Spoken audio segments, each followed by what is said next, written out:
This is a reinterpretation of a Swedish folk story that was originally translated by Anna Wallenberg. I, James, have taken the time to reorganize this in a way that seems to make more sense for me. This is not a comment on the original work, just an adaptation. That being said, a lot of the themes and concepts in this intro are not representative of the Uncharted North Network and how we personally feel. It just was part of the story to keep it in, and it felt disrespectful to remove it. Part 3.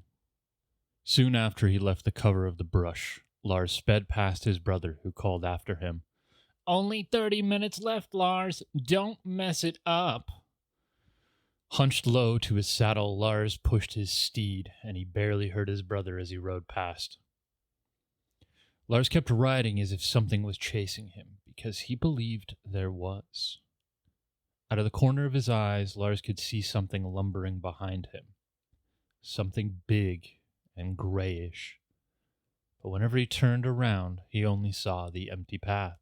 Soon Lars passed his father, who too called to him, with all of the fatherly encouragement he could muster for his son. "You'll never make it. Now you will lose her. I told you to be on time. Hurry now." Because Lars definitely needed this kind of fatherly critique at this particular moment. He kept pushing his horse, urging it faster, and soon it took off. The horse left the ground and began to fly. With only a single minute left, Lars reached Lisa's house, but the horse flew over the gate and right through the side of the building. With a sweet action movie style tuck and roll, Lars quickly recovered from the crash. His hair tousled, his new leather jacket ripped. But he made it. He made it, and his love Lisa ran right into his arms.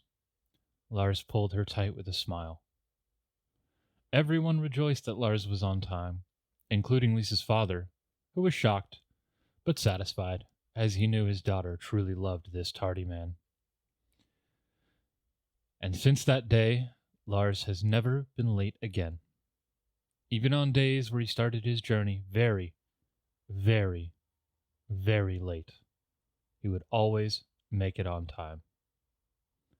No one knew how Lars managed to ride so fast, but Lars knew whose doing it was.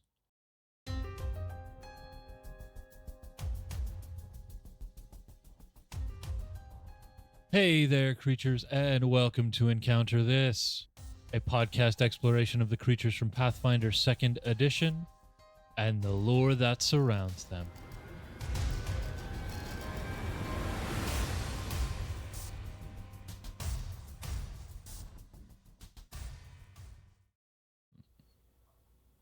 Hello there, creatures, and welcome back to another episode of Encounter This. Today is part 3 of Trollvember, subtitled Hybrid Theories.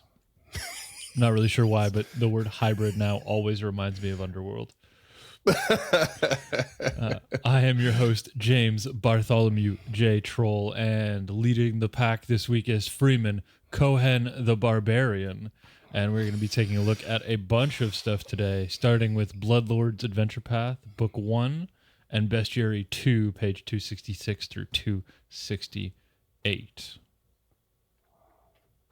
That is a lot correct. Of physical movement in that one there buddy.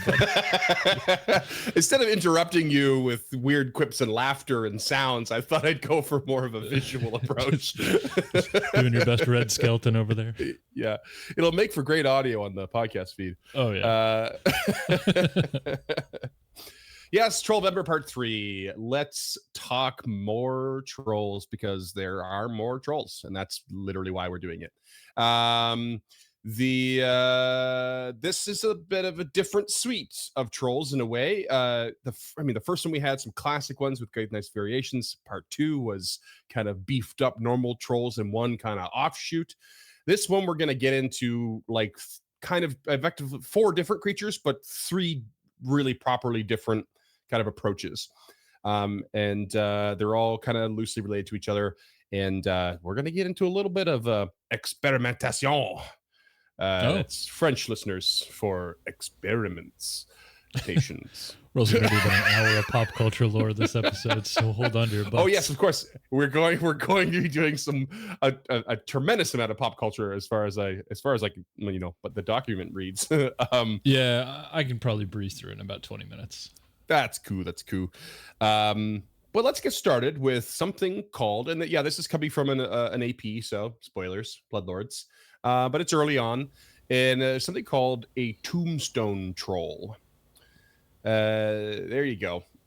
It's a little bit cartoony, but it is kind of a weirdly grotesque creature. They sort of resemble their former selves, but are sort of a mockery at the same time. They're small creatures. They are bloated from starvation and have a very sickly appearance. Their teeth and fingernails and hair are falling out from rot and then regenerate every few days in like an endless cycle, which is apparently very painful and very sickening to observe. Now, how did they come to be this way? It is because when life-threatening wounds caused by necromantic or negative energies, now referred to in the remaster as void energy, these energies become intertwined with the regenerative abilities of trolls, and then it somehow becomes a literal part of their physiology. This thing that should have killed them becomes a part of them. They are not undead, however, but the energy inside is constantly eating at their body and their soul, which causes them to shrink down and become these like sickly things. I did not expect that at all. Right? But I guess when you find yourself in the land of undead and with probably lots of necromantic and negative and void energies, these sorts of things be happening. And these trolls are basically despised by all other trolls. They are shunned. And if a troll does come across a tombstone troll, it takes a moment to pity them and then quickly reverts to disgust and goes in for the kill and just slaughters them. Oh my god. Why not? That's what troll do. Proper 360 there. Yeah. It's like, oh, that sucks for you. Dead. No big deal. So but then that being said, it's not a very common occurrence because tombstone trolls also shun confrontation of all kinds. Like they don't want to fight, which is very different from the norm. In fact, they actually get their name because they have a habit of digging up graves for an easy meal that can't fight back. Which is actually kind of funny because it's occasionally problematic because grave robbing does tend to sometimes rise the dead and they sometimes attack. But it's their best middle ground at the end of the day. It's the grave rob for their meals. Right. You go for dinner and you accidentally create a specter somehow. Yeah, exactly. Imagine that every time you went for Thai food, you created a ghost. Oh no. I mean, every time I go for pho and I get extra spicy, I make a kind of a ghost of myself after. Yeah, I think that's more giving up the ghost. Yeah. That'd be the one.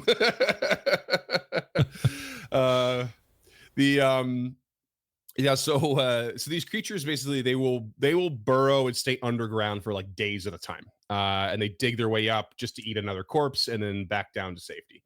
But they have that constant hunger because it needs to be like they kind of need to feed the regeneration because they're constantly being gnawed at by this negative energy.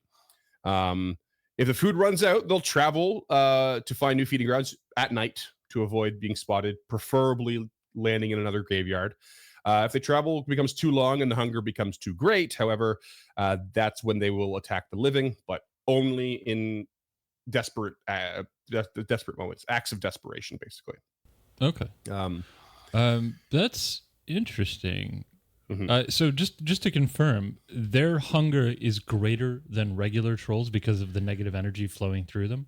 Is that what I'm picking up on here? I think it's more of a. I don't think it's what's called greater so much as it is a need, much more of a need of for survival. So I think that negative energy is like really impacting them. So they're going to die naturally very quickly.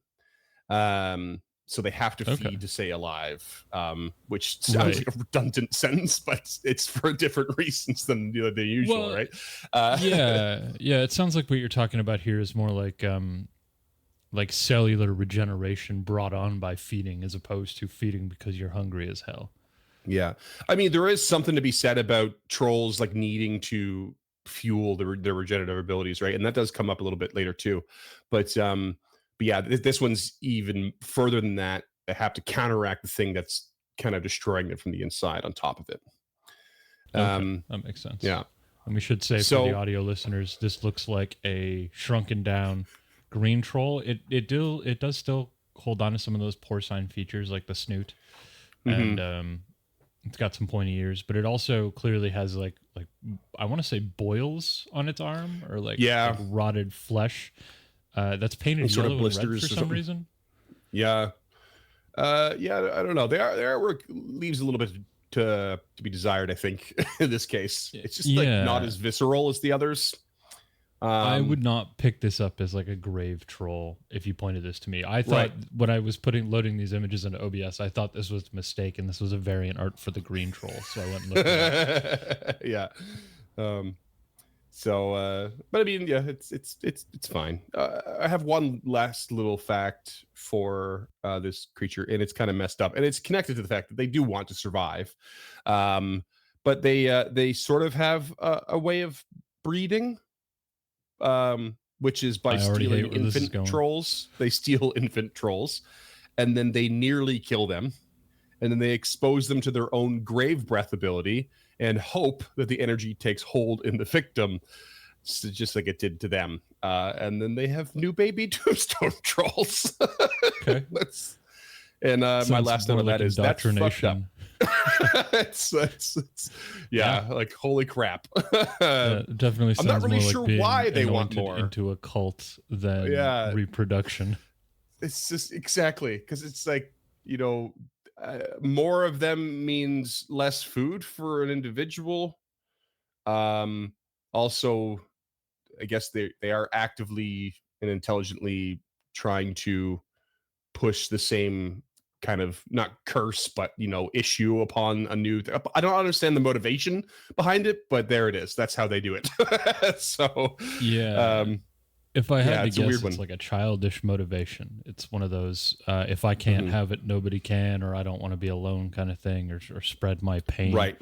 You know, like a very loves company mentality. Yeah. Exactly. Yeah. Maybe that's it. Maybe it's just as simple as that. Kill them with fire. Let's talk about the troll hound. Let's talk about the troll hound, which I feel like there's a part of me, it feels like you're going to be excited for the troll hound. I don't know why. Like I feel like you gravitate towards hound creatures in some capacity. But this troll hound. I like the idea of dogs more than I like the concept of dogs. Like I always want a dog, and then I think about the work that's involved in it, and that's why I gravitate toward these creatures. Yeah, that's fair. So as you can imagine, especially by this artwork, squat, bulky, and basically a troll were it in canine form. It's pretty straightforward. For our audio listeners, this looks like a green boiled keymaster. It really does. You will notice, however, they are covered in weeping sores, which is a lovely, lovely thing. And that's because they carry a very awful contagion known as blood fire fever, which causes any who contract it to feel a deep burning pain as if their blood were on fire. You could also expect other symptoms such as loss of muscle coordination, pus-filled blisters, and major fatigue. Despite the trollhound looks, them and like actual other trollkin are immune to the major effects of the affliction. So it's got the old blisters there, but everything else not really bothering it. So, I mean, those blisters are enough, I think. Like, kind of sounds like it's just a dog that just is a carrier of leprosy.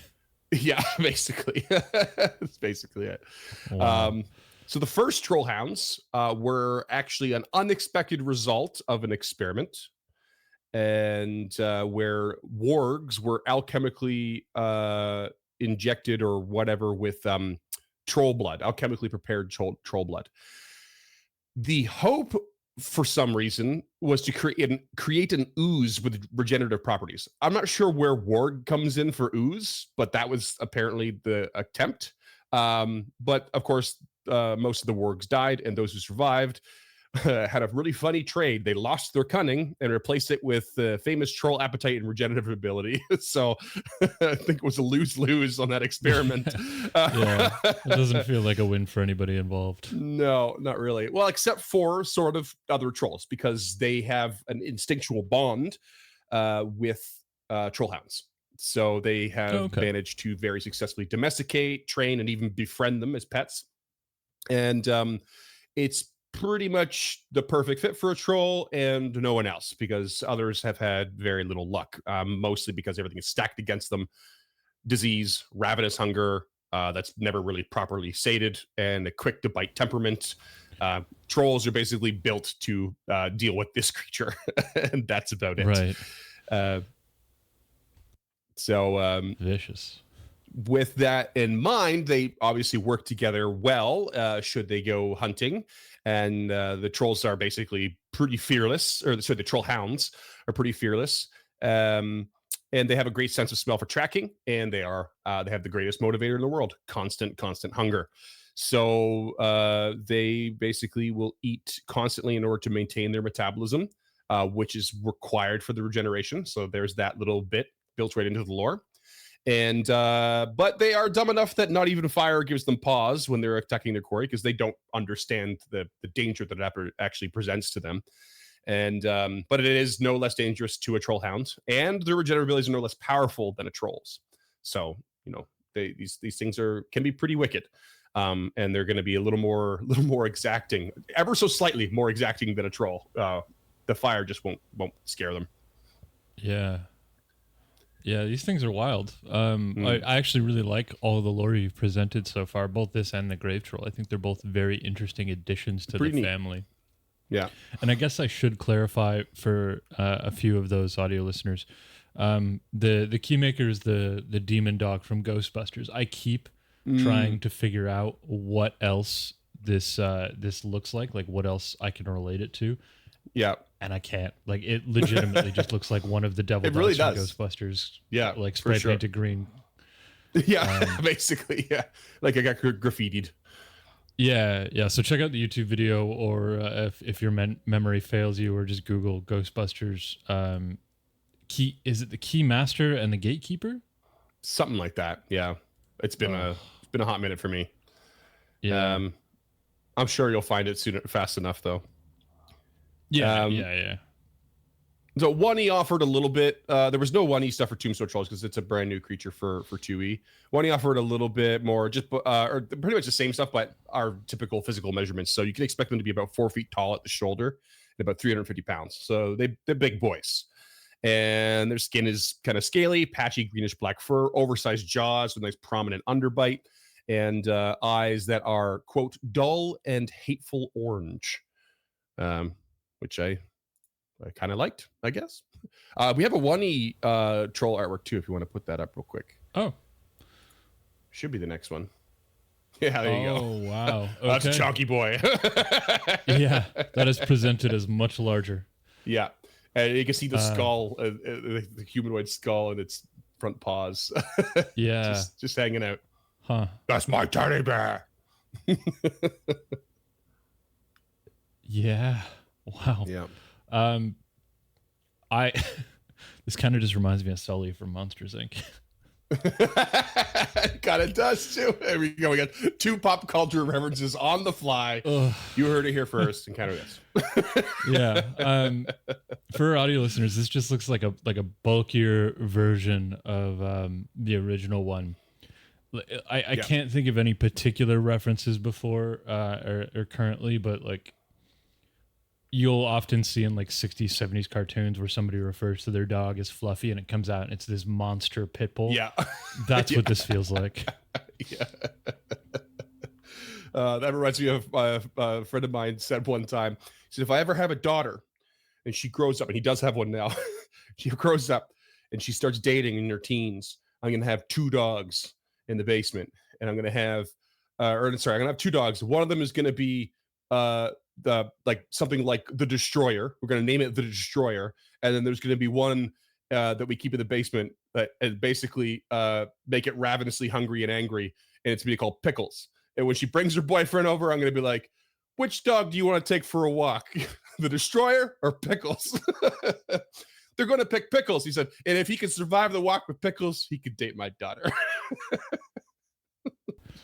It's a ridiculous strategy, but yeah, maybe Uncharted North does not endorse this kind of sexism, blatant sexism, or animal abuse. He would never. He's got a lovely, I think, Australian Shepherd named Sam. Okay, that's good. Anyway, let's move on from the hounds. Okay. Let's talk about the hybrid two-headed troll. So if you can imagine, if you picture a troll and then kind of put it upright, not hunched over, and then move one head to the side, and then put another head on the other side, and then point of reference, give it a 13-foot tall stature and about 1,700 pounds, you've got a two-headed troll. Congratulations. We've skipped the gross part of how it became a two-headed upright troll. And you might ask, what is the gross part? We're not going to skip it, actually. Picture an Etten. Picture a troll. Put them in an alcove, close the curtain, put on some Barry White. That's how you get a two-headed troll. And you know who did this first? Some crazy cult of Lamashtu, mother of monsters. Why? Who else would it be? Why, you ask? I have no idea. I think you would probably have to ask them or be in the same mindset as wanting to join said cult. But there you go. That's your result. Upright, two-headed troll. Pretty straightforward. It actually just looks like a green Etten with two troll heads, listeners. That's pretty much it. Yeah. Yeah. This artwork is perfect. If you remember much about the Etten episode, it's pretty similar in its nature. And this is a pretty much smashed together, same half and half of these features. So they don't really care about this origin for themselves. They have no particular love for the mother of monsters. They basically have the dual-minded nature of an Etten. And they have the thirst for bloodshed and unquenchable appetite, regenerative properties of a troll. And you can expect them to be wandering around, arguing with each other and attacking on sight.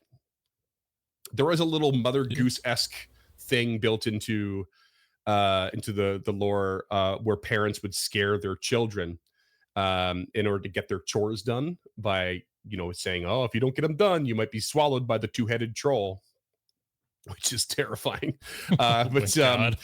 It stems from this little bit of lore from the two-headed troll where they have a term for a creature that is small enough to eat in one bite, and they call them nibbles. The troll calls them nibbles. It's like, I want a nibble. And children, I'm sure, just the perfect bite size. Yeah. Wow. All right, Johnny, go muck out the barn or see you become a nibble. Johnny's just walking down the pasture, bawling his eyes out.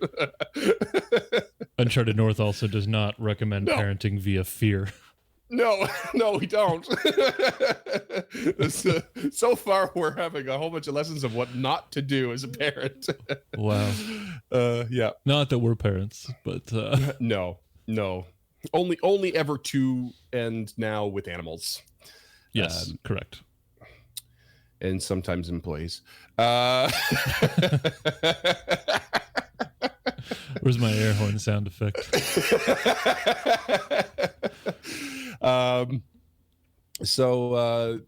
That's two-headed troll. Very straightforward. What is less straightforward is the next one, which is known as the Jotund troll, which is what? Which is sort of like a two-headed troll, but if you make it bigger and you add 7 more heads for a total of 9. Yes, I know you can't see them all. Some of them are on the back. You now have a Jotund troll. And they are not in any way related to the Etten, although it does stand upright. The thing about the Jotund troll is, of course, the origin is not strictly clear, but it is believed they represent the closest thing to the original primordial troll that once plagued the world, which were believed to have arisen from the mythical world of Jotengard within Elysium, which is the sort of current chaotic good heaven kind of outer sphere world, which is the same home of the deities of giant kind. So in that little theory right there, we are getting our connection of trolls to giants, which is effectively explains why they have the giant trait and not just the troll trait, and sort of explains probably why a troll and an Etten can mate at all, if we want to get kind of picky on the ecology of it. And then the Jotun troll here being something very closely related to what is supposed to be the original primordial troll, which is effectively, it's believed actually that they were created as either a punishment or a challenge for the material world. So deliberately created, presumably by giant kind deities, and put onto the material world. Here's a 9-headed gauntlet. Good luck, people. Yeah, basically. Why? No one knows. In fact, the Jotun troll doesn't even know. They care very little for at all, or really at all, for this apparent purpose that they might stem from. And you might think that having 9 heads makes for more issues than, like, say the 2-headed version constantly arguing itself, but it's actually the opposite. They actually work. They are independent minds, and they do constantly bicker, but they actually work in tandem and coordinate very, very well.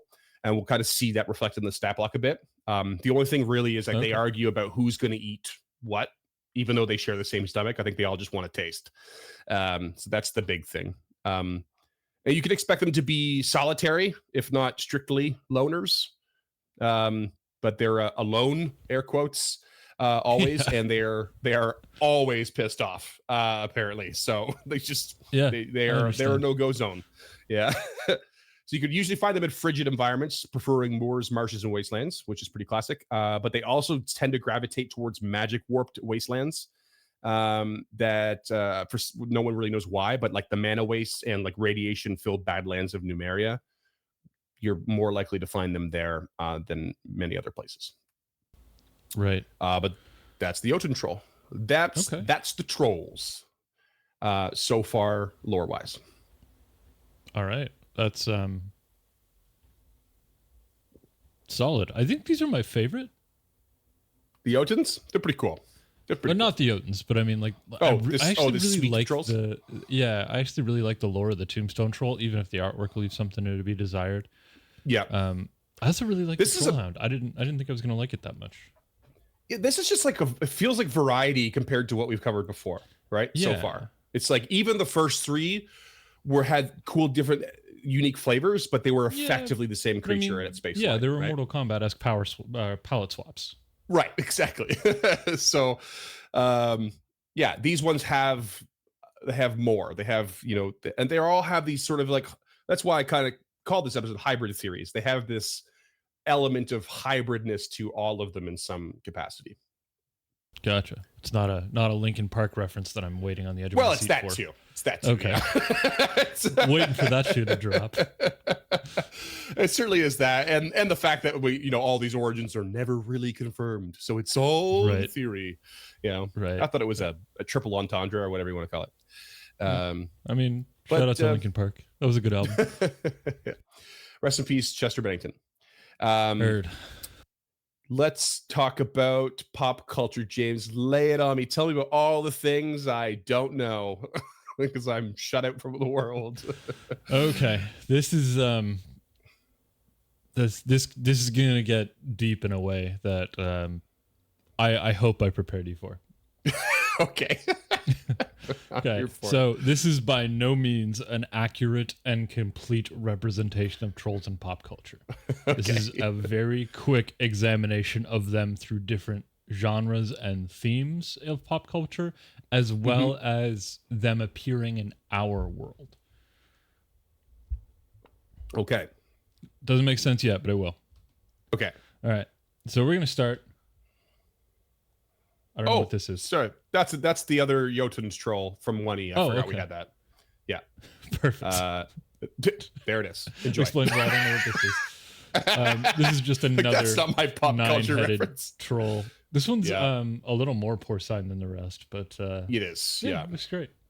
I can't tell if that's a regular sized tree or a tiny tree in the background. Could be a It looks sapling. large. Yeah, I'm pretty sure it's a proper tree. Yeah, those things are massive. Yeah. Okay, so we're going to start in 1959 with these. Of course we are.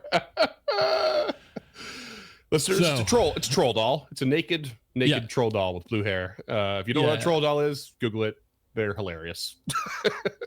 Yes, yeah. So the story goes in 1959, sculptor and artist Thomas Dam could not afford a Christmas gift for his daughter, so he carved the first one of these from wood from his imagination. No way. Yeah. So That's these caught cool. on, and Dam's company, and this is not a joke, his company is called Damn Things, started to produce them in plastic and under the name Good Luck Troll or Gonk Troll if you're in the UK. Okay. Gonk troll. So these began to take off in the 1960s in Europe before heading to the US, where they became a huge fad from the years 1963 to 1965. Mm-hmm.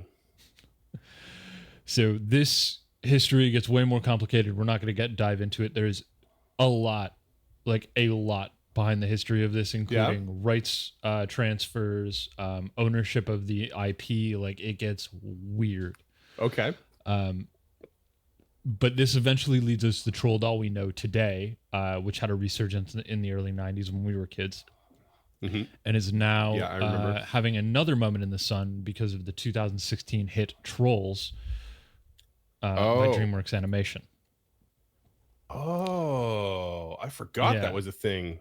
Yeah, so this stars Anna Kendrick and JT, so no wonder it popped off. Okay.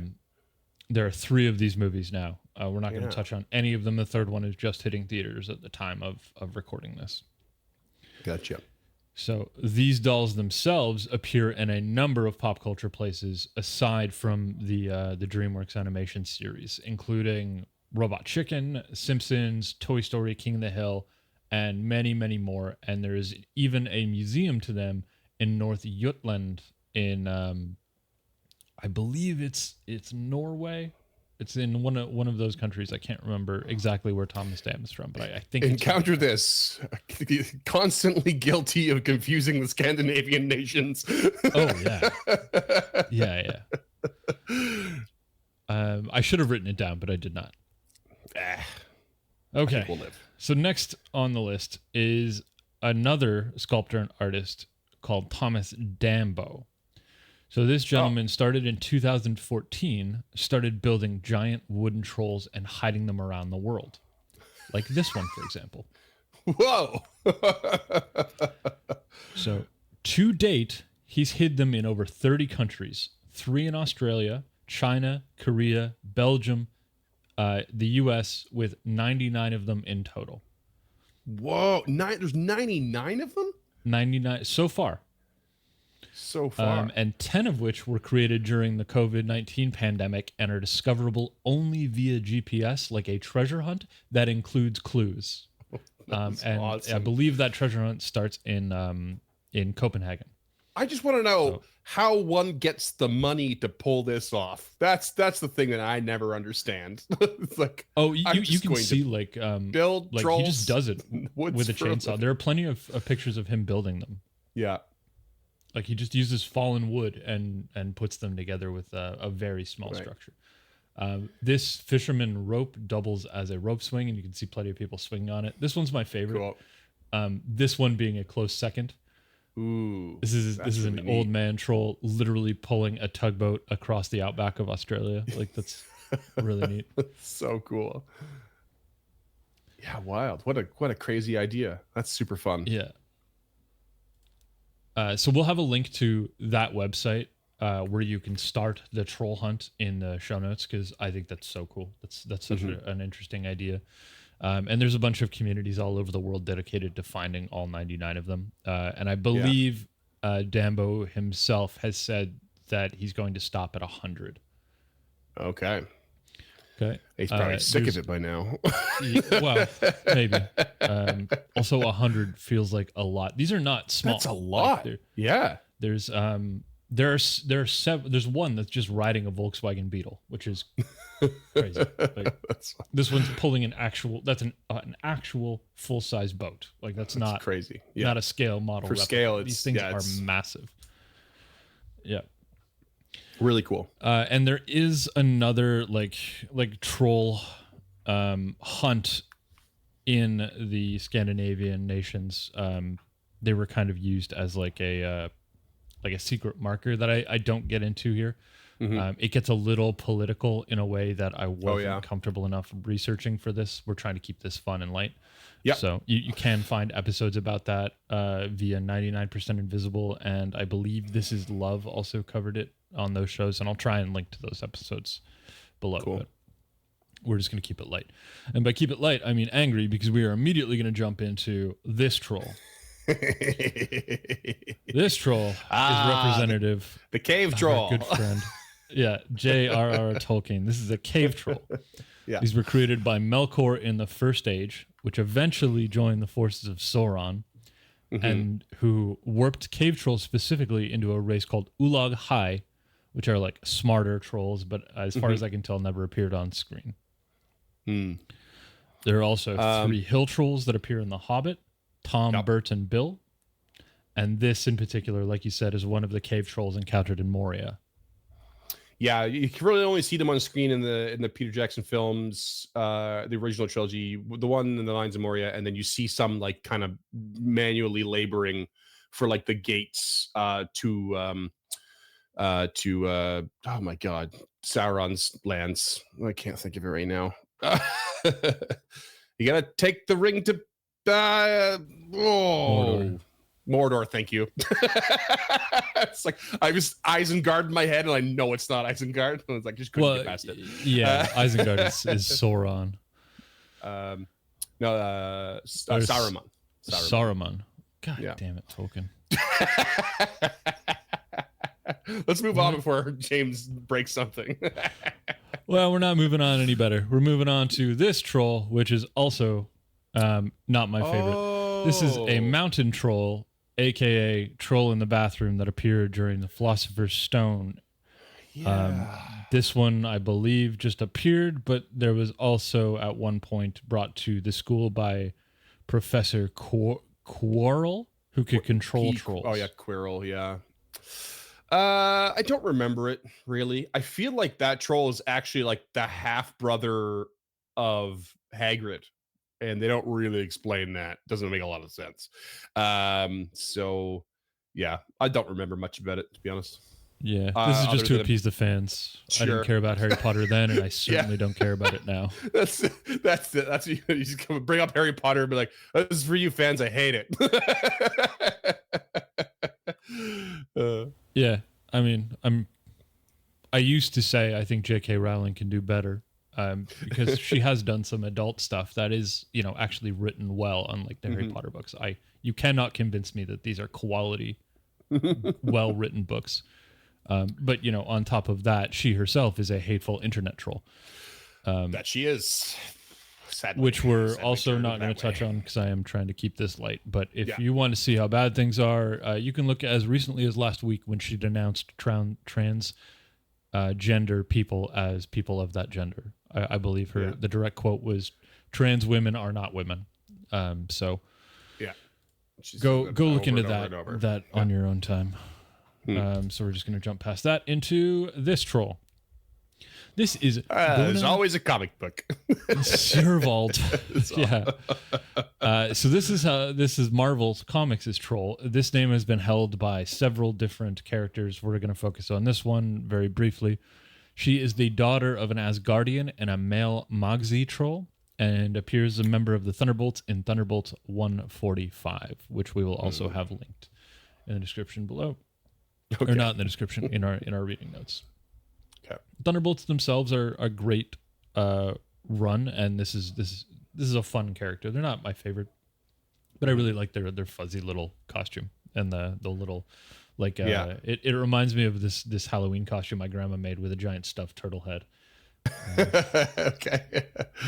I mean, so wait, sorry. This is this character is the daughter of an Asgardian and a troll. Yeah. but she's not. She doesn't really look like a troll. She's just wearing something that looks like a troll. Yep. Interesting. Strange. Weird. Comic books. There is a whole race of trolls that appear in, I think they're Thor comics, but I just have no interest and no patience for it. Fair enough. Some of the like 80s, 90s written Thor books are, in my opinion, some of the worst that Marvel's ever produced. Oh yeah. So I can't get on board for a lot of that stuff. You can't read them all. No, I can't, and I have no intention to. But like, there's history there that just, whatever. Let's move on to a worse version. This is also Troll. This is by Image Comics. So this is Bartholomew J. Troll, created by Rob Liefeld. And as I'm sure you can imagine, and we touched on in episode 1, this is very, very heavily influenced by Wolverine. Influence seems like a generous word. Yeah, influence is a very generous word. There's a really interesting AKA history ripped behind, off. Yeah. Yes. There's a in the mid 90s. There's a really interesting history between like Image and Valiant and I don't think Vertigo, but there was another one in there for sure, where a bunch of illustrators broke off from the big like Marvel and DC and formed their own publishing entities. Image was one of them, originally formed by McFarlane, who came from Spider-Man to eventually create Spawn. And the concept was that they wanted to own their creations, because if you work for Marvel and you create a superhero, Marvel owns that hero. Right. And that was a real issue specifically for some of these artists. And you get guys like Liefeld, who was, I believe, quite famous for his run on, not Youngblood, though this is a Youngblood character. I can't think of it. Cable was the leader. It wasn't X-Force. It was X-Force. I believe Liefeld was famous for his run at X-Force and his hand, I think, in the creation of Deadpool. I'm prepared to be corrected on that, but Deadpool's first appearance is X-Force. No, New Mutants 95. Anyway. This character was actually just born a troll. Okay. Just born a troll. Yep. And it had a mystical another book. troll? Yep. Okay. Yeah, it had a mystical book that the user could use to rewrite their own history. Okay. But he lost this book in a game of cards and then was frozen in ice for several hundred years after trying to get it back. He was then thawed out and worked for the U.S. government in World War I. Okay. And then in the early 1990s, eventually became a member of the team Youngblood, named after the leader of the team, Youngblood. There's a reason these comics aren't around anymore. They're not particularly good. Almost nothing that came out of Image or Valiant or the other one whose name keeps escaping me. None of them almost were sounds like particularly good. It sounds like they went into a kindergarten class and just started asking the kids questions and were like, and just took the ideas and just, doesn't have to be cohesive. Just put it together and slap it on a page. You know? Yeah. It's like all this imaginative things, but none of it fits. None of it makes sense together. Yeah. And, this was around the time where we had kind of hit like Marvel was starting to go under, and, there was so many new superheroes for DC and Marvel that it was kind of difficult to create something new and unique in a way that it's still, to this day, as far as I'm concerned, very difficult to create something new and unique in the the cape and superhero genre. Yeah. For sure. The market's been so saturated for like 100 years now that it's putting in a new character can be quite difficult. Yeah. And to create a whole new comic book series based around these, there was a lot of borrowing bits and pieces, and then you get borrowing like this, which is very, very finely walking the line between borrowing and plagiarism. He's even just holding his fists the same way Wolverine would with the claws out. Like, it's so blatant. Yeah. It's crazy. Yeah, that's why I don't know much about. I do not know much about the comic book world at all. Though I did recently listen to an episode on Imaginary Worlds about Jack Kirby, and it was fascinating. And it does touch on all those like those issues about ownership and how artists were just as significant storytellers as the writers, and it's really, really, really fascinating. So highly recommend. Yeah, Kirby was a hero among men. He deserves as much, if not more, praise than Stan the Man himself. But that's the same with all illustrators. Yeah. Kirby, Ditko also deserves so much more credit than he's ever given. Being the designer of Spider-Man, like right. Bill Finger kind of shit right there. But let's keep moving. That's enough from Troll from Image. You want to talk about Troll from Image? Head over to unchartednorth.com/Discord and at me there. I'll talk about comics all day. We don't have a comics category in the Discord server yet, I don't think, but we probably maybe should one day. I'll mute it when we get there. All right. Next up is we don't have an image from this, but it's a short story called Troll Bridge by Terry Pratchett. It is from 1991 and appeared in a collection of stories called After the King: Stories in Honor of J.R.R. Tolkien. Okay. So this is also set in Discworld, like most of Terry Pratchett's work. Mm-hmm. And this takes place directly after The Light Fantastic, which is the second book in the Discworld series, and stars Cohen the Barbarian. Mm-hmm. And there is a short film available on YouTube that was produced. Oh. And that will also be linked. It's really solid. It's really, really quite impressive. Cool. So we'll have that linked in the reading list as well. And I got the order of these wrong. So next we are going to jump to this guy. Ooh. So this is the Fremont Troll. This is a public sculpture in the Fremont neighborhood of Seattle, Washington. Cool. This is at the corner of North 36th Street and Troll Avenue under the north end of the George Washington Memorial Bridge, a.k.a. the Aurora Bridge. Don't know, don't care. And it is holding in its hand a real-life Volkswagen Beetle, because apparently that's a theme between trolls. That's hilarious. Yeah. Wow, that's impressive. That's really cool. Yeah, so it's 5.5 meters tall or 18 feet and weighs about 5.9 kilos or 13,000 pounds. And it was sculpted by a quartet of Steve Badanes, Will Martin, Donna Walter, and Ross Whitehead. And if you Google it, you can actually see quite a bit of footage of it being built. So this was constructed as in response to hostile architecture. There was an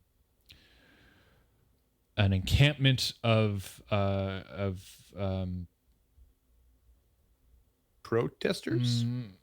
No, I can't remember a current politically correct term, but like an encampment of the unhoused under this bridge. Sure. And what Seattle wanted to do was put in a bunch of hostile architecture to prevent them from camping down there. Mm-hmm. Hostile architecture is specifically architecture that's specifically designed to prevent people from using something in a way other than it was intended. Mm-hmm. So if you ever sit down on a public bench with like seat rails in it, like in the middle of it, so that you can't lay down, that's an example of hostile architecture that is specifically designed so that the unhoused population can't sleep there. You'll sometimes see curbs with or like half height walls on the outside of buildings with spiked rails on them. That's it's like people who had the idea of like, oh, well, we put these up here so that the pigeons won't roost and shit everywhere. Oh, let's do that for people too. Yeah. And you're like, that's messed up. So that is that's what hostile architecture was. So that was originally what was proposed to go under the Fremont Bridge. Gotcha. These four artists, I believe they were with the Seattle one of their universities or art schools at the time, came to the city and was like, let's, instead of just making this ugly and terrible, let's make it beautiful and terrible. So it's still an example of hostile architecture because it's designed to keep the unhoused population away. Which sucks. That's not an okay solution to this problem, just so we're all clear on that. but it is actual art, which is if you're going to do hostile architecture, which you shouldn't. We do not condone hostile architecture. It is not an okay solution to this problem. But if you're going to do it, this is probably the right way to do it. Yeah, it's you have to meet something halfway if you don't have a choice. At least meet it. Yeah. I mean, so there are plenty of images of this being built and scaffolded, and you can see the framework in relation to a human being. A human goes up to about the first knuckle on one of this guy's hands, just because it is wild, quite large. 5.5 meters is not small. But yeah. Super really, cool. really interesting sculpture and still viewable today if you're ever in the Seattle area. Very difficult to find pictures of this without tourists climbing all over it. So yeah, I bet. Yeah, it's easily accessible. I bet. Yeah. All right. Up next is this. It wouldn't be a pop culture section if I didn't touch on a bad movie. So yeah. That being said, I don't actually know that this movie's bad. I'm prepared to be corrected. Connor, I'm looking at you. I expect you to slide into my DMs about this later. Chime in. So, this is a dark fantasy comedy by John Carl Buechler. I think that's how it's pronounced. Who is known for his work on The Reanimator 1985, which is a fantastic movie, and Ghoulies, also from 1985, also a fantastic movie. So, who knows? It is starring Noah Hathaway, who is a character called Atreyu in The Neverending Story. I'm told that means something to people. It does. Yeah. Yep. Shelley Hack, who played Tiffany Wells in Charlie's Angels, which means something to me. And former Republican Congressman Sonny Bono. Also probably more famous for his duet with Cher. Sonny and Cher. It's so funny. Yeah. Is what it is, right? Sonny Bono is one of the strangest pop culture icons in the world. Yeah. It's so weird. Yeah, I went down my own little Sonny Bono rabbit hole here. I mean, no offense, but like had. An extremely average looking man with an okay voice was married and a part of a duo to one of the biggest, most beautiful pop singing legends of all time. And then when they divorced and he quit singing, he became a Republican congressman. And you look at a picture of him in like a suit and tie, you're like, that works. Yeah. It's just the strangest thing. Yeah. His Republican Congress photo looks like an accountant got stung by a bunch of bees. Like you look like you belong in Congress. Oh man. There are obviously numerous other pop culture examples. There are a bunch of bands called the Trolls from 2001 to 2004. There was one fronted by Iggy Pop. Great. Recommend you look them up.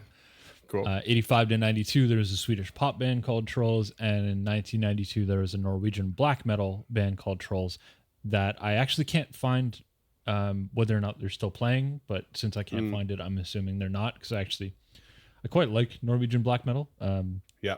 So I really wanted to check these guys out. This is from kind of the same time that, I'm being very generous listeners, but this is from kind of the same time that like Opeth started out, and I'm a really big fan of them. Oh, yeah. They're also a playable race in World of Warcraft, and they appeared in Hellboy 2: The Golden Army. They actually go to the troll market in Hellboy 2. Oh, that's right. I forgot about that. Cool. And last but not least is not pop culture, but something that I just thought was fucking awesome, and it is this. I don't like snow, James. You know this. Yeah. So this is the Troll Research Station. This was opened in 1990 as a seasonal research base in Ulessun, Antarctica. Nailed Good enough. Don't even try. Don't try again. Don't play too. I think it's Utilsessen. That's what I'm going Sure. Yep, that's the one. That's what I said. Okay. That's what I heard. And then in 2005, they opened a troll airfield to service the research station, and then this became a full year-round operational facility. Okay. Mainly the airfield does services from Cape Town and then little hops to other research stations. So to be clear, it is not a research station for researching trolls. It is just called Troll, and it is a research station. Yeah, so this specifically measures aerosols, organic and inorganic pollution, ozone depletion, and UV radiation.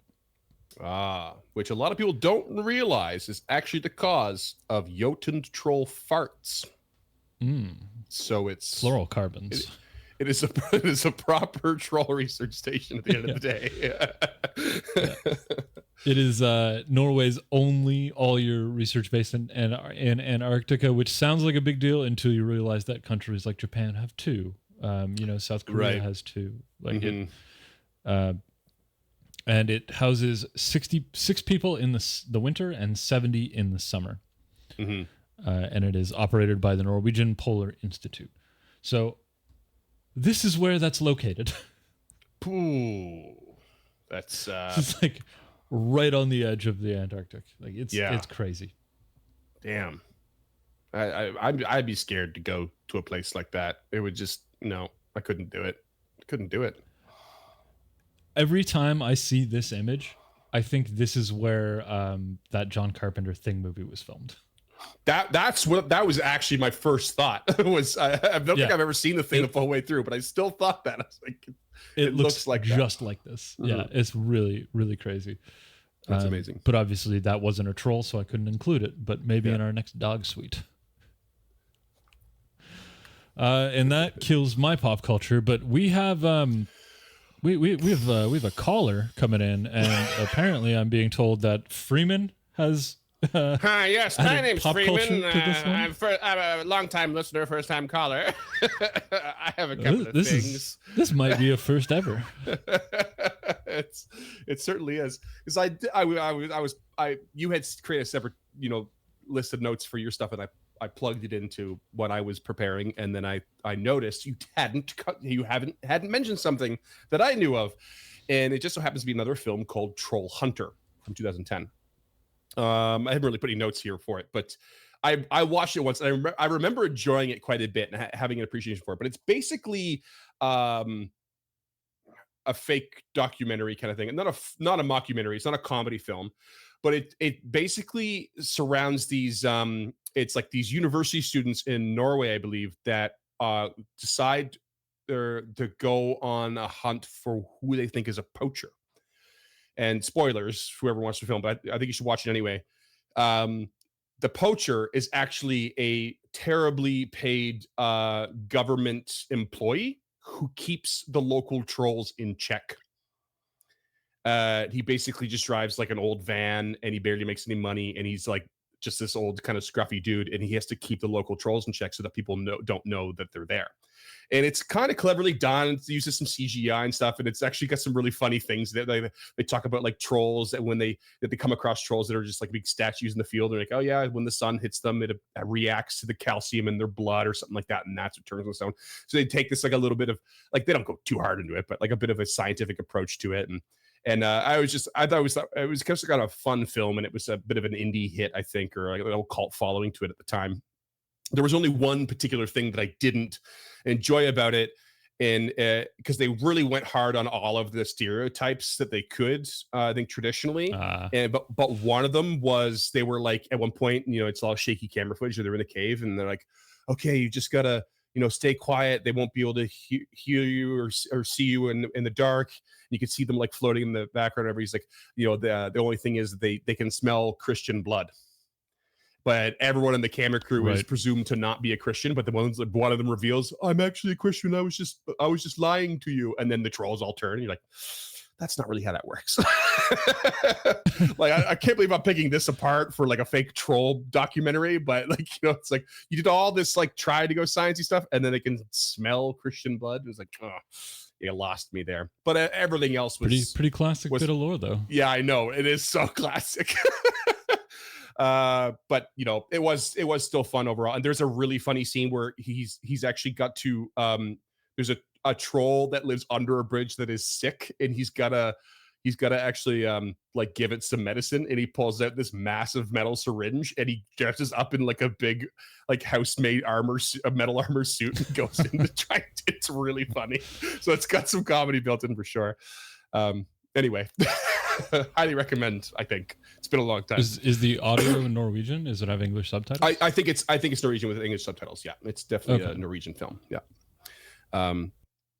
But I do have another reference here. Actually, I did think of something earlier. I'll just quickly touch on. But when it comes to the troll dolls, I don't know if you remember the Drew Carey show much, but the character Mimi Bobek by Kathy Kinney, who's just this outrageous character that's like kind of the nemesis of Drew Carey, and just wears like bright colored clothes and crazy makeup all the time, and she's obsessed with her troll dolls, and they're always all across her desk, and she's like stands out like a sore thumb in this really like crazy dramatic way. And that was like a very indicative thing in 90s, the resurgence in the 90s culture of the troll dolls. It was big in the Drew Carey show.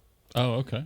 Yeah, which that show went for like 11 seasons. So yeah, I remember enjoying that show when it was on, but I cannot imagine revisiting it. There's literally everyone in it is funny except for Drew Carey. Like everyone else is hilarious. Drew Carey is the worst part. Right. Sorry. It's Ryan Stiles and Diedrich Bader. Right? Ryan Stiles, Diedrich Bader, Craig Ferguson, Kathy Kinney's amazing. Like it's a star-studded cast. Yeah.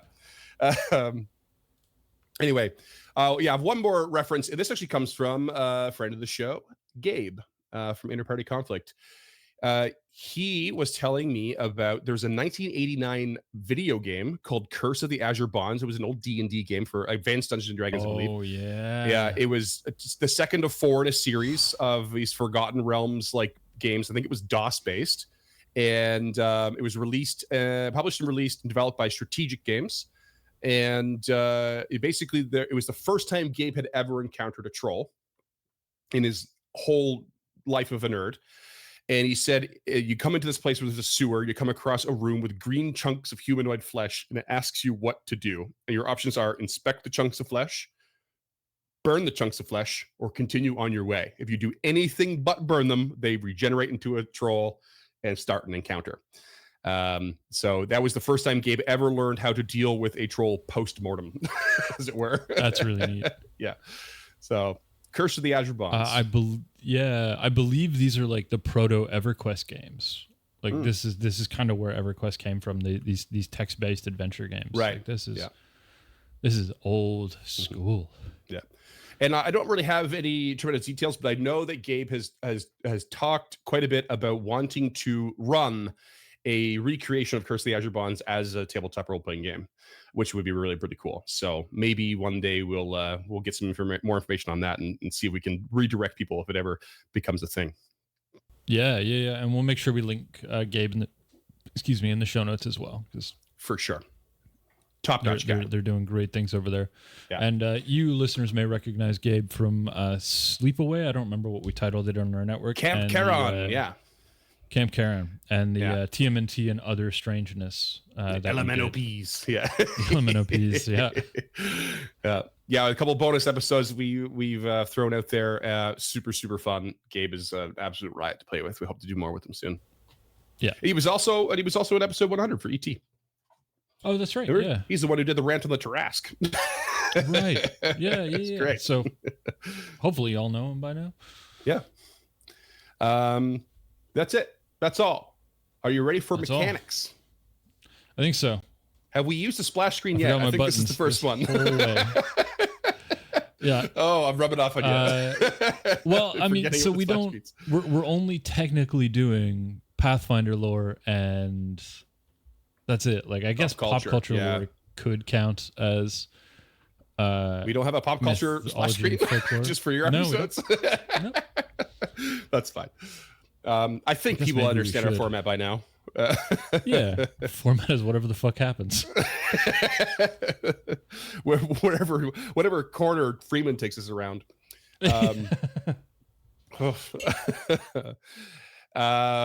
Okay, so let's talk about the Tombstone Troll. I love that you were kind of intrigued by this creature. It is a low level. We're talking about level 1 here. Small creature. Ooh. Yeah, it's just a small guy. Is uncommon. 13 AC, 25 HP, does not have a recall knowledge option. Still just unspecified, specified lore.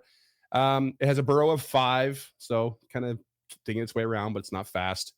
And it can speak Jotun, has dark vision, little bonus to athletics, a little bonus to stealth, all kind of reflecting its nature. Got a little bit of strength, a little bit of dex, no intelligence, bad charisma. Fortitude is a 6, reflex is a 9, will is a 5. They have weakness to fire and positive. So 5 of each. Fire 5 and positive 5. Positive now also being renamed to vitality in the remaster. And they have immunities to negative, again, being renamed to void. They have regeneration 5, deactivated by acid, fire, or the positive / vitality. Oh, so they nice. have the traditional stuff, a little extra weakness on top of that. They coming at you with a Jaws attack, +9 to hit, 1d8 plus, 1d6 plus 3 piercing. Claws with a +9, 1d4 plus 3. Agile, of course. They do have rend, so it can be dangerous. It's level 1 rend. It's like, not going to see that very often, I don't think. No. They get interesting with these next 2 things. They have something called Death Feast. The requirements of this is the last action was a Jaws strike that damaged a living creature or a corpse. And you spend 1 action to swallow a chunk of the flesh from the target and convert it into void energy. And then that deals 1d6 bleed, and its jaws and claws deal 1 additional void damage for 1 minute, or until they use their grave breath ability, whichever comes first. So now they're getting extra damage in all their attacks, which I think may or may not include the rend, because it basically rend replicates a particular attack that you just used, and you're taking bleed damage. That's pretty. That can be kind of dangerous at level 1. Yeah, that's kind of a little bit beefy in a way. But it does have, kind of wants to expend this energy a bit if it can, and that's through the Grave Breath, which is a 2-action ability. Troll needs to be bloated with void energy from the Death Feast. It's a 15-foot cone of putrid gas that shoots out of its mouth. It's a DC 14 basic fortitude save, 2d6 void damage. On a failure, the target is sickened.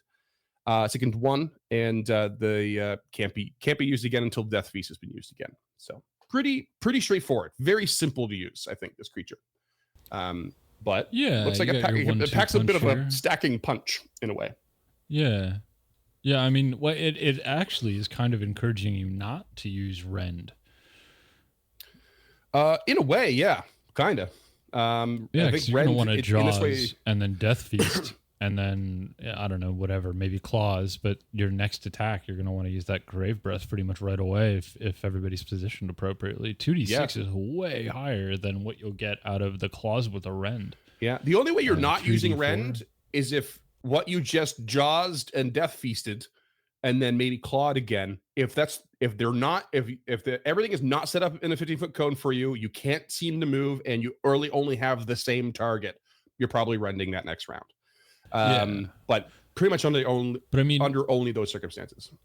Even if you've only got 1 target, 2d6 void is plus the 1d6 for the jaws. So you're looking at 3d6, 4d6. Yeah. Like I don't know.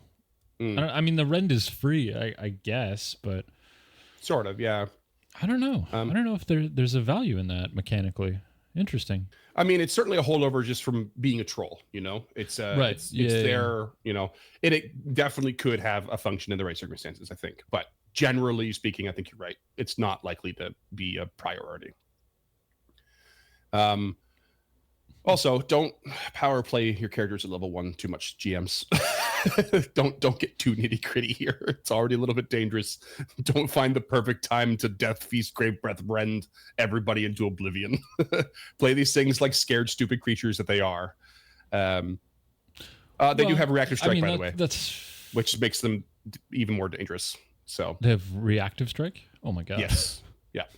So there's that too. Okay. Remember, they are cowards, and they're only attacking out of desperation, which means they will still probably retreat. They might be hungry, but that doesn't mean they're going to make a final stand here. Right, but okay. So hear me out. Mm-hmm. First action, claw rend. Assuming you're in melee range already, yes. Yeah. Reactive strike, jaw attack. Death Feast, Grave Breath. That's a dangerous fucking turn. Okay. Because as long as your last attack was jaw strike, you can Death Feast, and a reactive strike counts as an attack. So,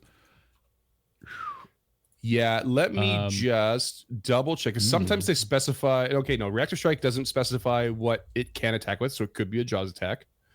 And Ren does have to be the claw. So I mean, yeah, I think the rules is written. You're onto something there. Those bad news bears. That is danger zone for first level party. Claw, rend, scares the shit out of the PC. PC runs, reactive strike. Well, yeah, reactive strike, move up, Death Feast. Oh, wait, no, I think you...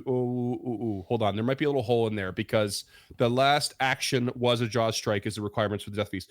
So your attack of opportunity or your reactive strike would have had to stop your target from leaving your range. Because if you do a move action between, you can't get the Death Feast in. Right. No, your last attack was a jaw strike. You can do a move action between. You just don't want to. No. The trolls. What I'm looking at, Erica's here. It specifically says the troll's last action was a jaws strike that damaged a living creature. Okay. Yeah. Okay. Got it. Yeah. Not its most recent attack. Yeah. I mean, yeah, that's fair. What if it was a different target though? Like if you're being flanked. Well, I think the whole point of Death Feast is that you've jawsed and you're pulling the flesh off, so you can't just switch targets and randomly pull flesh out of something you haven't bitten. So I don't think it would work. I think you'd be mostly looking at if you were in front of a caster, the caster decided to cast in front of you, and that was what triggered your reactive strike.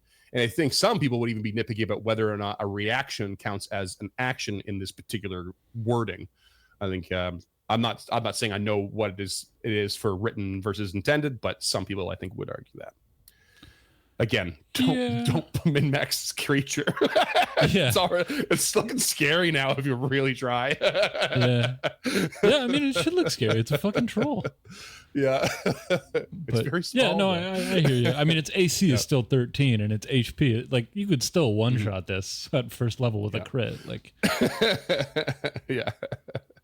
Like, if this gets a turn in combat, I think it probably deserves to have the biggest turn possible, because there's a real possibility with a 7 perception that you're not going to have the initiative, and then with an AC of 13, an HP of 25, one rage and axe strike later, your troll could be gone.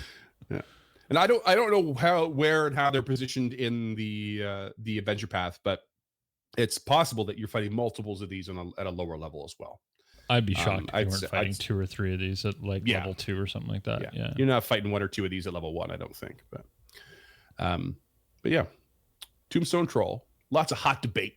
Let's talk about the Troll Hound. All right. Level 3 creature this time around. AC 17, HP 65, it's medium as you might expect. It does have the Beast trait along with the Troll trait.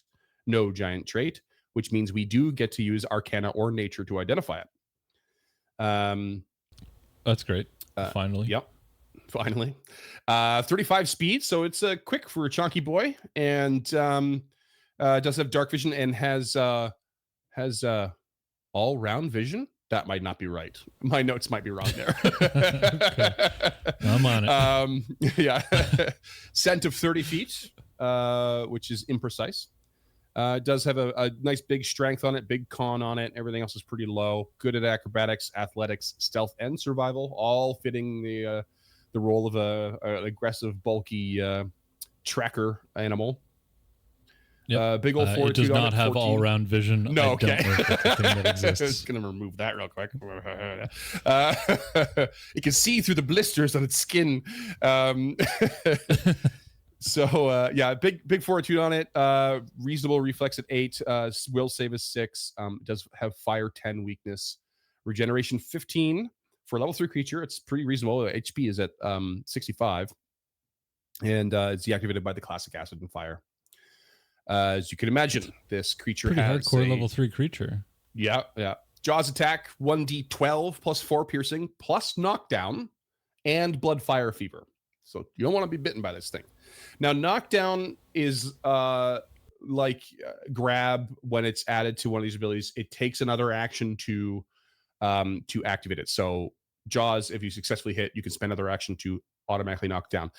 I believe they have changed the rule on this. You don't just get a free knockdown anymore, and some people are not happy with this because it actually affects PCs as well in certain ways. You still have to spend the action, but now you actually do have to roll for it. But maybe you get a bonus or something like that. But I know it's an odd thing.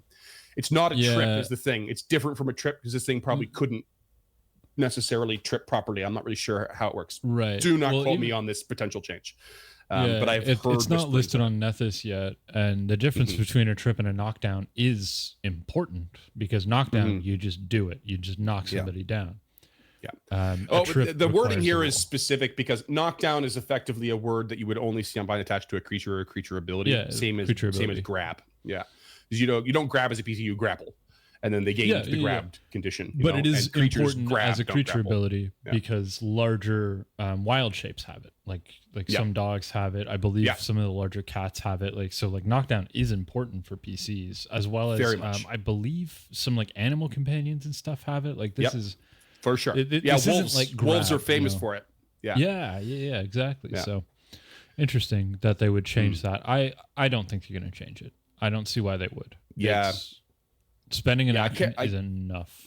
Yeah, I think the big complaint was that people were saying, well, that only means that the improved version is good because it's a free action economy. So, but then you're still having to roll for it.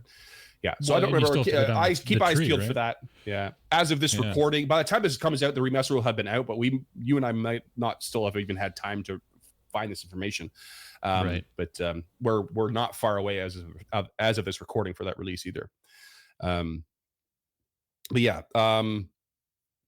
definitely something to look out for. But in the meantime, you are safe. Again, remaster means all legacy rules still apply if you want. So in this case, it is one extra action. It is an effective automatic knockdown. And then you have to worry about blood, fire, fever. Let's talk about that, shall we? Little disease action. Oh, yeah. DC 18 fortitude save. Stage 1, no ill effect for 1 day. I can't tell you how much a calendar and foundry has helped me with these things because I am not good at tracking time. 1 day, stage 1, pain in the ass.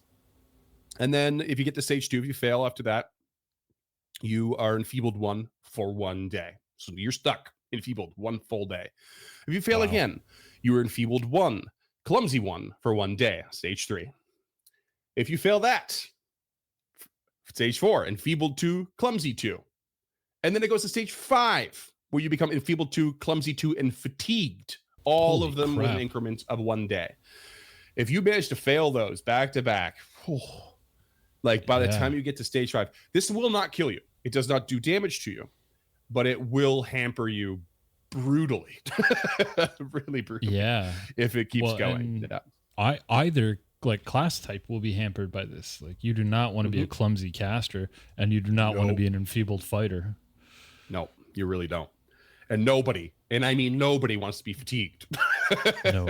So, the only thing to add to this little stat block here, it's very simple, is the pack attack, dealing 1d6 additional damage to targets within reach of at least 2 of the Trollhound's allies. Which could just be another Trollhound and a troll. That's an encounter right there on its own. That could be very, very good. I like that it's with the trolls too, like the Trollhound allies, as opposed to just more trolls. I actually it could even be non-trolls. They just have to be allies. Creatures. Yeah. It is worth mentioning that there is an item in the game, level 6 item called the Trollhound Vest. It is a +1 hide armor that is sickly green and covered in thick warts and nodules. Ooh, I hate that word when it comes to like skin things, nodules. It's fashioned from the hide of a trollhound, as you can imagine, and imbued with some of the beast's vitality. Crafting requirements mean you have to have hides of at least 2 trollhounds if you want to craft it. So you got to already kind of go up against these things. Wearing this armor, this is funny actually. This is really so specific and silly, but I love it. If you're wearing this, you get a -1 circumstance penalty to all checks using diplomacy if you're interacting with trolls. So if you're trying to diplomatically solve something with a troll, you're wearing this, they don't like it. Get the troll hide off. That's our dogs. However, you get a +1 circumstance bonus to diplomacy to make an impression if you're doing so wearing the armor in communities traditionally plagued by troll attacks. So people are like, yeah, you got trophy vest on. You're our hero. So specific. And it's like just like, oh, here's a little side quest thing. I love it. But its actual function beyond that and being a +1 hide armor is there is a reaction interact where it's triggered if you take damage from a melee attack while you are half or fewer of your normal maximum HP. Your body knits itself back together, healing you for 3d8 HP. No cooldown. Okay. That's cool, if you ask me. Like, it's a level 6 item, but like if you're just at 50% or lower HP and you don't have anything better to spend a reaction on, you could just heal 3d8 that turn. Done. And if it puts you back over 50%, you can't do it again the next turn. But like you can just keep mending yourself that way. That's a pretty good little get out of jail free card almost, especially if you're playing a character that doesn't have a tremendous list of reactions to work with. That's solid. No cost, no cooldown. Yeah, level 6 isn't terribly high either. Like it's available in most cities easily. So yeah, and 3d8, like I feel like that can go a long way. It's not going to be massive in later levels, but like you're also going to replace that armor probably at some point, right? It's not going to last you forever, but that could be a lifesaver in definitely some certain situations. Mid combat for sure. Yeah. Huh. Speaking of what you might replace it with, let's talk about a level 15 item. Not really related to Trollhound, but it's not related to any of the other ones other than regular trolls either. So I thought I'd squeeze it in here. There's something just called Troll Hide. Now, both of these, I believe, have the alchemical. Actually, no, sorry. This one has the alchemical and healing traits. The previous one has magical and necromancy. So Troll Hide is just flat hide armor. And it's made with the tissue of a living troll that has been integrated into the armor. The armor has 2 organic receptacles, which is weird terminology for me, on its back. Yeah, that can each hold a single elixir of life. One elixir takes 3 interact actions to install. For the armor to function properly, each elixir must be at the same level. A loaded suit of troll hide can be activated, single action, causing regenerating tissue from the armor to fill your wounds. So once you activate it, at the start of each round, you regain HP equal to the level of the loaded elixirs. So it could be level 1 for 1 point, level 3 for 3 points, so on and so forth. Each time you regain at least 13 hit points from the armor, you regrow 1 damaged or ruined organ. During a round that you regain 9 or more hit points from the armor, you can reattach severed body parts by spending an interact action to hold the body part to the area that it was severed from. If you take acid or fire damage, the armor deactivates until the end of your next turn. In the event the armor itself takes damage, it restores its own HP before it resumes healing you. And the regeneration lasts for 8 rounds. Once activated, the armor cannot be deactivated. The armor uses up the elixirs of life during the duration, can't be activated again until 2 new ones are installed. Blah, blah, blah, blah. So it's all so very specific. Get these. But just put it on your alchemist. Yeah, I mean, just conjuring up those elixirs of lives, just tossing them in. Like every combat you get regeneration. Like that's pretty solid. It's cool. I'm not sure how many examples you're going to find yourself, going up against something that's like intentionally damaging or ruining your organs or severing your limbs.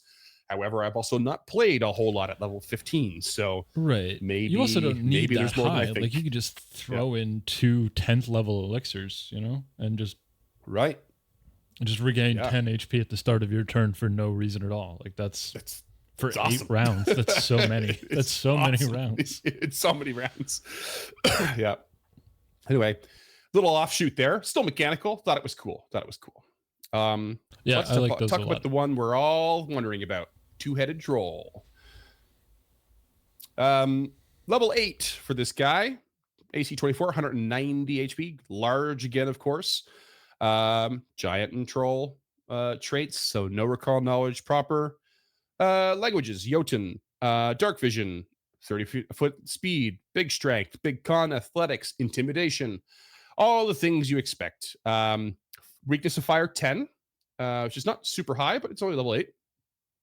Big old fortitude, reasonable reflex and will. So fortitude 20, reflex and will at 15 and 14. So they're pretty close to each other. That's it is not what I would call a low save.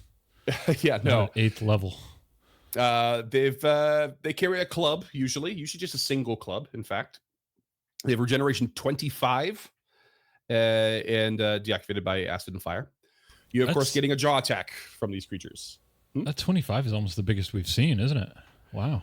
No, we've seen I think it's 45 for the Misbegotten Troll, which was like a level 18 creature. Oh, okay. Yeah. But 25 is big, especially level 8.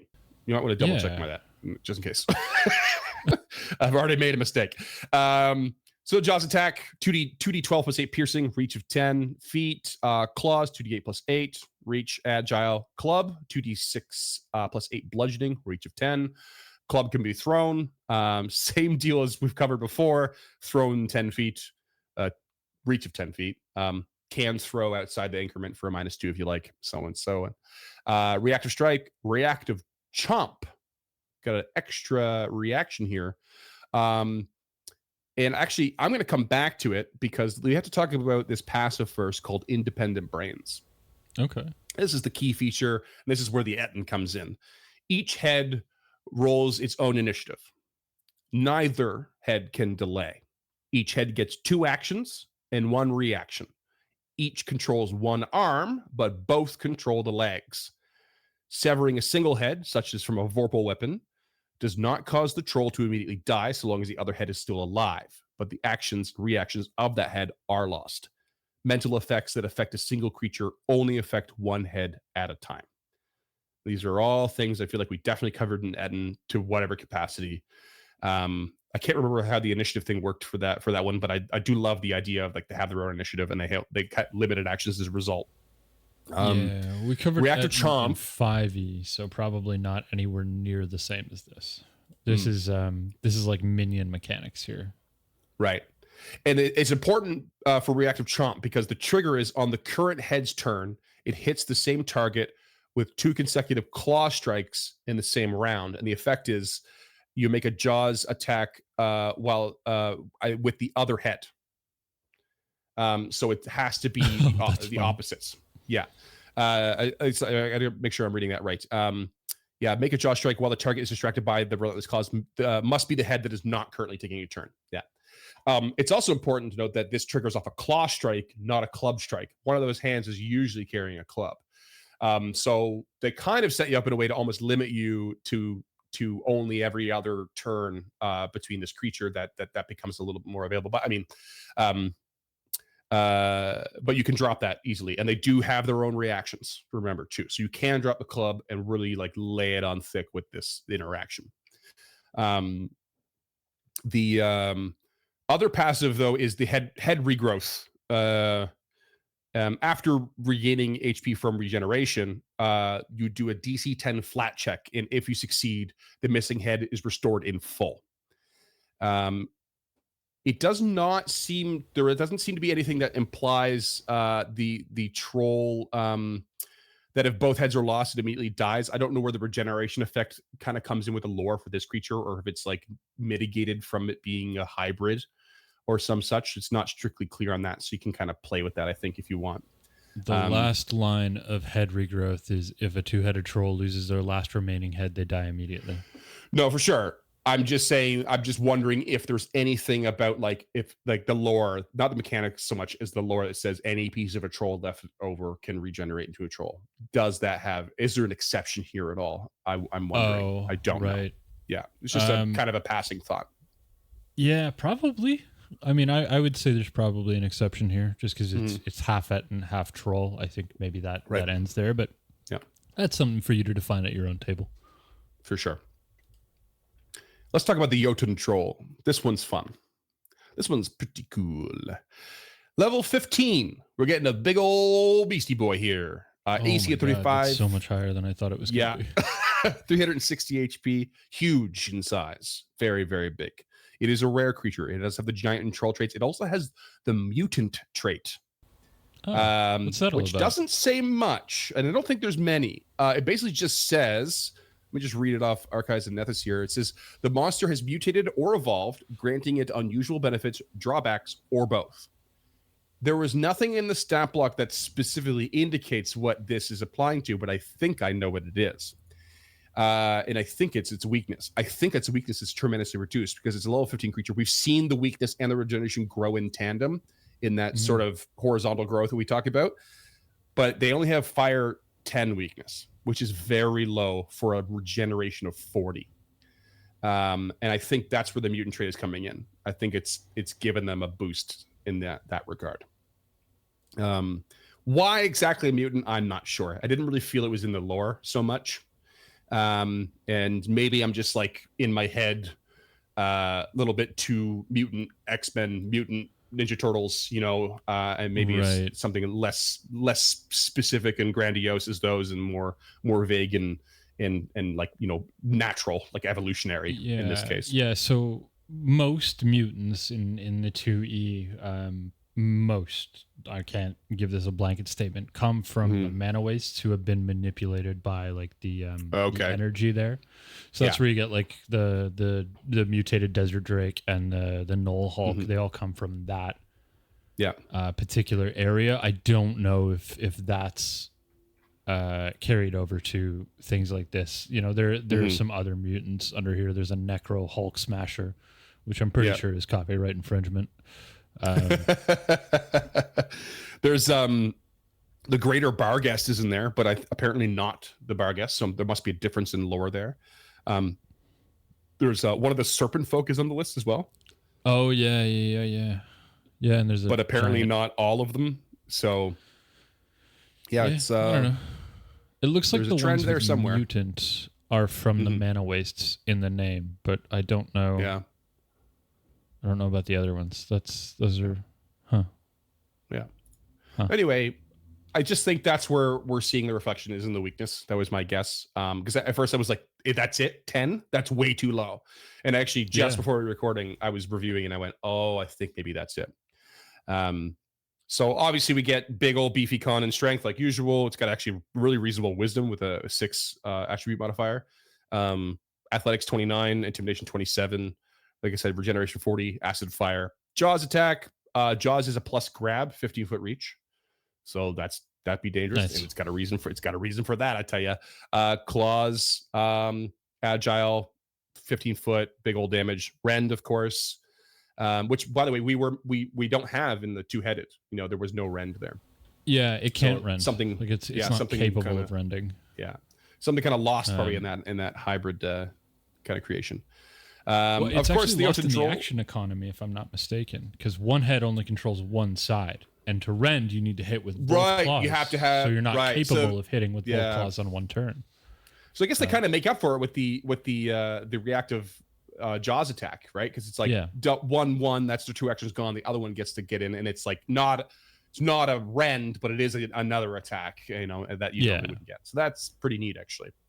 Yeah, and I mean, you only get 2 actions, so there's nowhere in the economy to rend, even if you did manage to use both heads at the same time. I don't know. It's weird. Haste. If it ever came into play, haste. Yeah, maybe. Yeah. I mean, if it ever came into play, give the troll rend. Do it. Kill those filthy PCs. Yeah, fuck it. I mean, again, raw still isn't capable of rending, so it has to be both claws. It's not in the stuff. But so Jotun Troll. Back to Jotun Troll. They have a rock attack. They can throw rocks real good. They're real good at throwing rocks. Plus 30 to hit with a rock. It's got the brutal trait, so it's actually adding its strength to the old attack roll, which I think we saw. They're better at rock than they are at claws and jaws. That's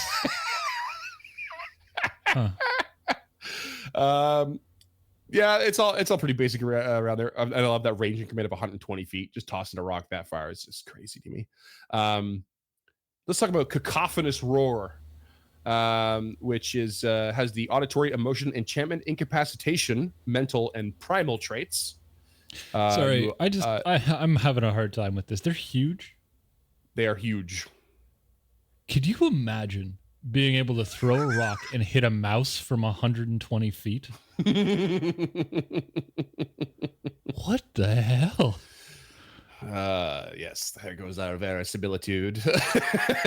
Right out the window. I mean, just like that's really impressive, but I'm just trying to wrap my head around that. Okay, we can continue. I think I'm good. Okay, all right. Cacophonous roar. It's got all these traits, including incapacitation. You unleash a cacophonous roar from all of the heads. Remember, there are 9 heads on this thing that distort the listener's mind. All non-trolls within 100 feet make a DC 34 will save. Cannot use again for 1d4 rounds. Critical success, unaffected. Temporarily immune for 24 hours. Success, stupefied 1. Failure, confused 1. Critical success or critical failure, confused 1d4 rounds. I'm really glad my mic was off, because when you said success, stupefied 1, I made a noise that I've never made before in my life. That's insane. Yeah. Really, really brutal. Massive range, very dangerous. 2 actions. Wow. And I love it. Stupefied's one of those ones that falls off, right? No, that's one of your long rest ones. That's the one that really messes up your caster. It is a will save. So your caster usually has the highest chance of succeeding, but it's bad if you don't. Ravenous Jaws. 2 actions. Make a jaw strike for every head available. Must all be different targets. Very classic approach to that. All affect map, but not until all the strikes are done. So march up into the middle of the party and hit the ball once if you can. And swallow whole. Why not? 1 action. Swallow medium or small creature. If I recall correctly, you need to be grabbed. So it's a jaws, one action, grab, next action, swallow whole. That being said, I didn't notice before, but swallow whole, I can't remember if we ever brought this up, but it has the attack trait. So it does affect map, even though you're not rolling for it. So there's that. Well, so does, so does the grab, but you're not rolling for that either.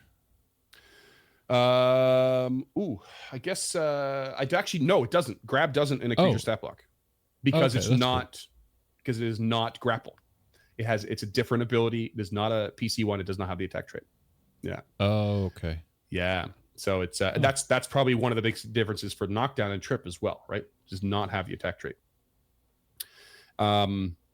So you're basically being swallowed. You're going to take 3d12 bludgeoning. It has a rupture of 36. We've covered this before. I always forget the details. I think I'm going to pass over it and just mention every time this comes up now. If you are reviewing swallow whole rules as a GM, look up the engulf rules as well. That is where you'll find the rules on rupture. They work together in tandem, but they are not in the same spot, and they're not even really nested to each other per se. Maybe that'll be fixed in the remaster or become a little more clear. But every time I've done this, I've had to go out of my way to find rupture's not its own section. It's under engulf. Engulf and swallow whole work very similar ways. Look them both up. Do your research every time. Even if you think you've got it, go double check, because it's a kind of a laundry list of confusion a little bit in there. And you just don't want to have someone die in the stomach of a massive creature because you missed one small thing. So look it up. Get in there. Remind yourselves. Yeah, and I can confirm that they are not linked on Nethys. Engulf is nowhere on this page.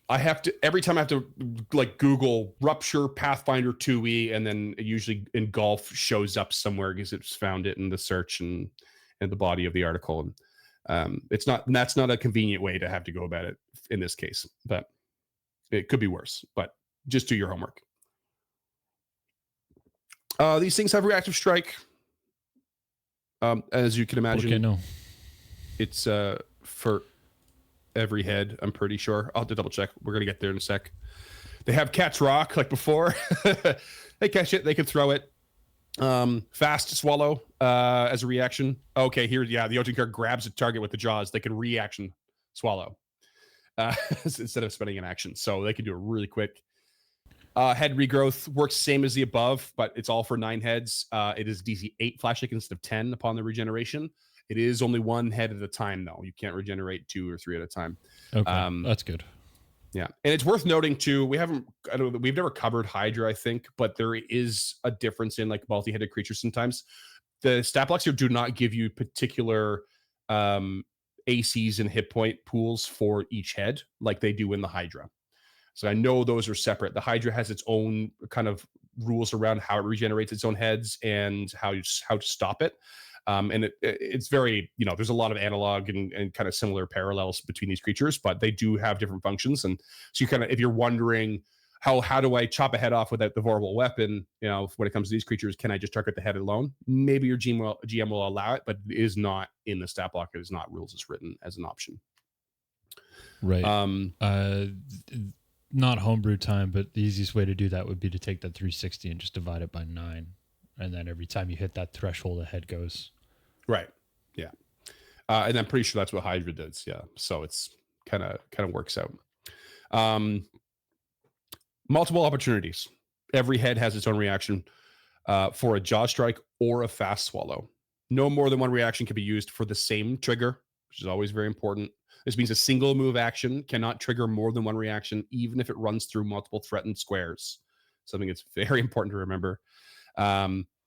Severed heads do not count toward reaction generation at the beginning of the next turn, which is like they just have to specify that. If you have 9 heads, you get 9 reactions restored. If you have 8, you only get 8 reactions restored. Well, that's also very important because if you regenerate a head on your turn, it doesn't reaction get its is not there. back. It's not there until the start of the next turn. turn. That becomes very mechanically important because actions are doled out at the top of the round, not at the start of your turn. Yeah. And by the way, I'm not sure how I screwed this up, but I'm just going to go back real quick. This is the creature that should have all-around vision because 9 heads all around the body cannot be flanked. So that's important to note. But otherwise, that's it. That's the Jotun Troll. Actually reasonably simple in a way, but definitely dangerous and effective. I think mechanically these are pretty solid. There's not a whole much to go on for the Jotun. No. Don't get in close. Actually, just don't engage. Yeah, just run. Just go. Just run the other way. It's not worth it. It's just not worth it. Yeah, that fast swallow reaction is not ideal. Yeah, very, very, very scary. Make sure you come ready for rupture weapons and opportunities from inside that belly and get yourself regurgitated as fast as possible.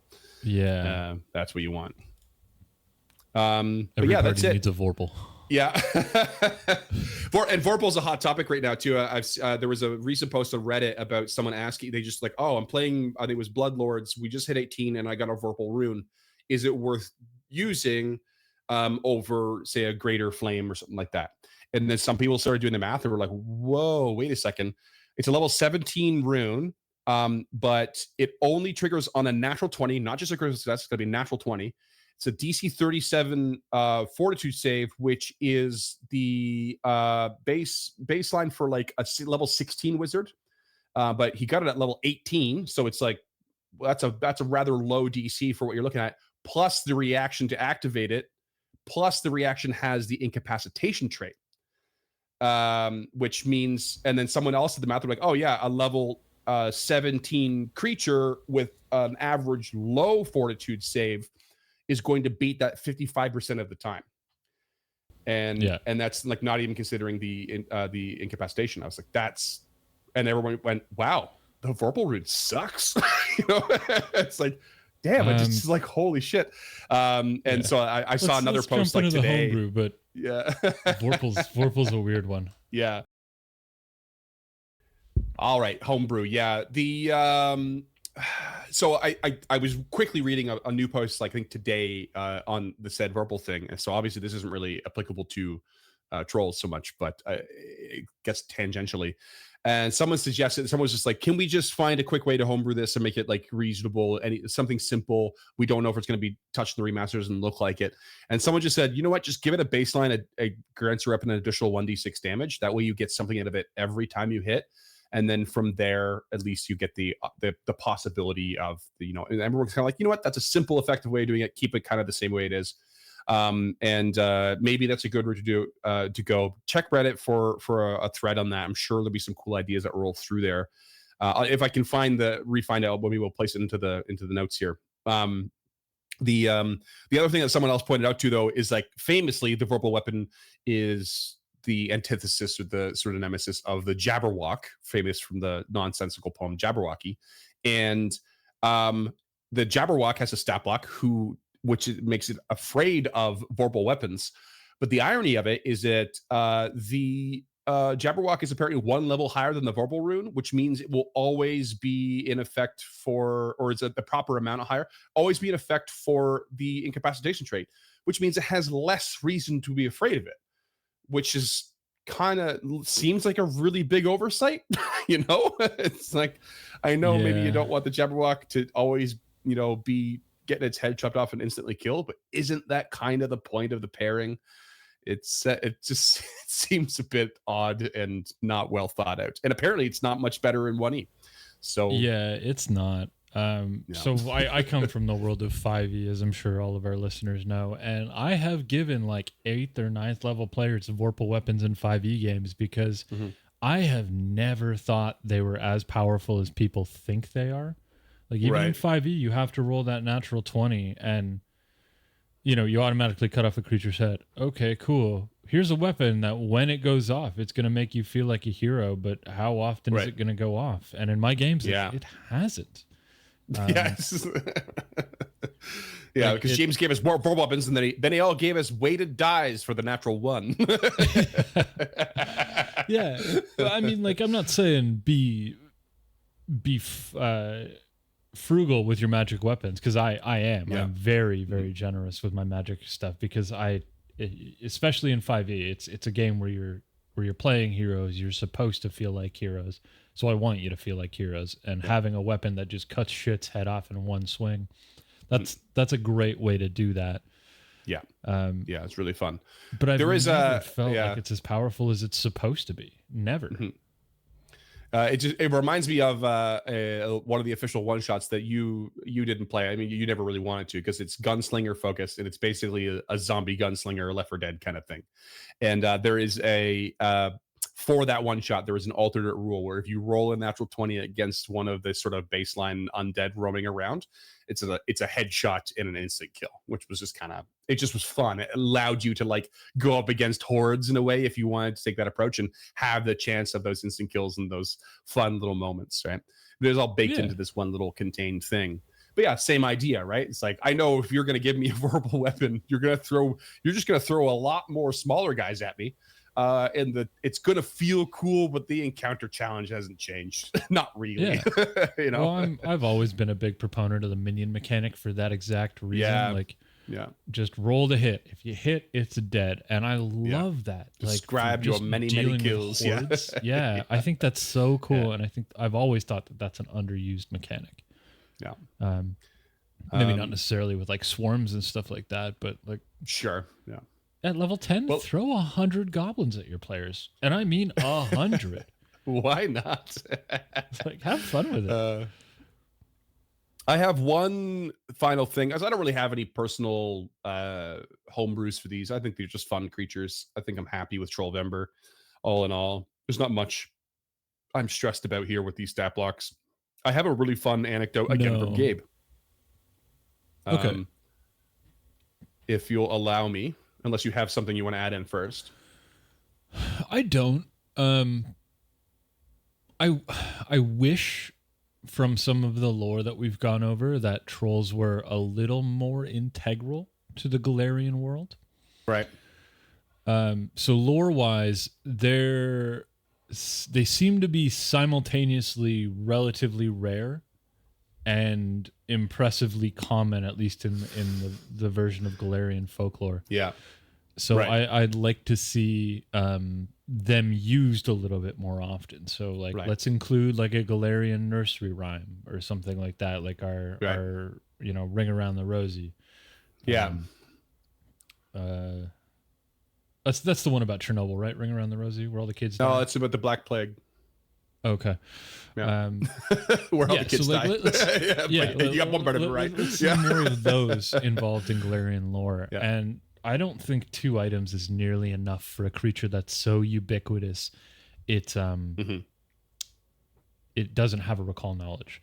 Yeah. Like I don't see why we don't have like a troll femur club that just heals itself. Like that's nothing. That is just a I'm with you on reskin that. club that cannot be broken. Yeah, we need more troll alchemical items. That's what we need, because there was so much implication of that being the case. And we just need more of those. Why not? Like, there's no reason to not have them. Like, homebrew some up if you need to, but like, just use the blood, use the skin, use the organs, use the different things. There were some cool ideas built in there that were unexpected, like a smoke bomb that made people enrage. You know, like, it's crazy, really cool. Like, why isn't troll thigh part of a spell that, you know, like, what is Never Ending Feast? Is it a spell in 2e? Rings a bell, yeah. But if there's like a spell that offers regeneration or something, like, you know, that offers was it fast healing? You know, you would think that would be part of it, yeah. That being said, they're getting rid of spell components in the remaster. Yeah, so, I mean, as they should. Spell components are weird, and they've been trashed since the 80s. But but you know, why isn't there a never-ending water skin that's just a troll stomach? Like, it just constantly regenerates that stomach acid. That would be neat. Yeah. Or like, why don't you have a steak that you like? It's never ending. It's just constantly consuming itself because you're just constantly eating this part of a troll thigh or something like that. Or a body modification where you can have an alchemically treated troll liver inserted instead of yours, and then you can do substance stuff for longer and harder. A part of flesh warping that gives you like poison immunity.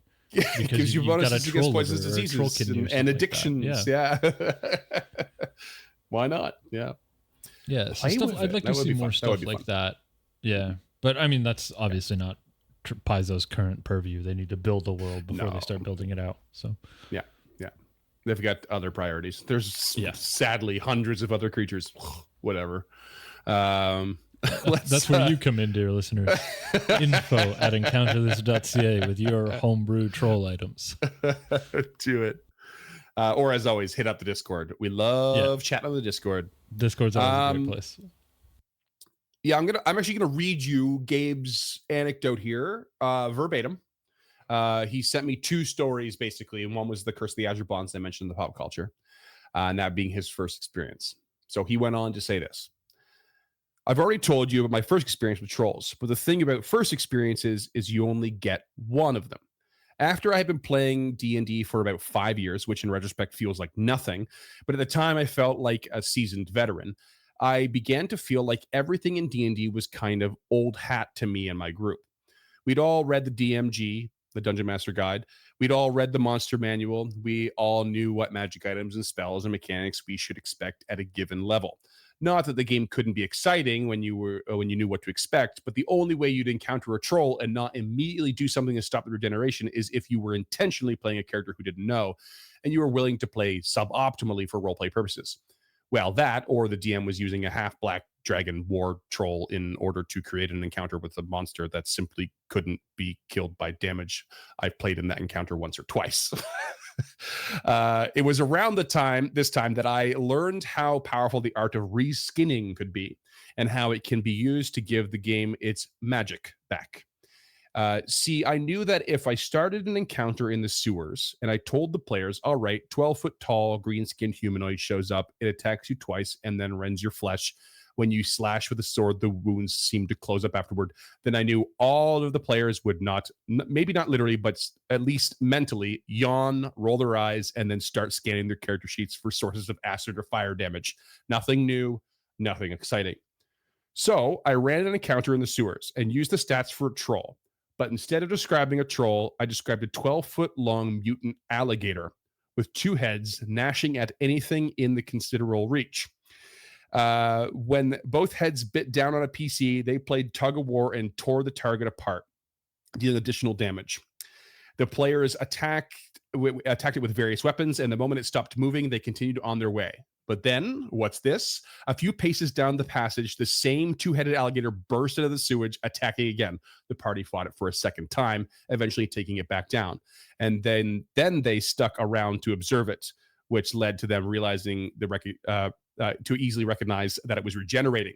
So they tried a few different damage types, eventually landing on, you guessed it, acid and fire.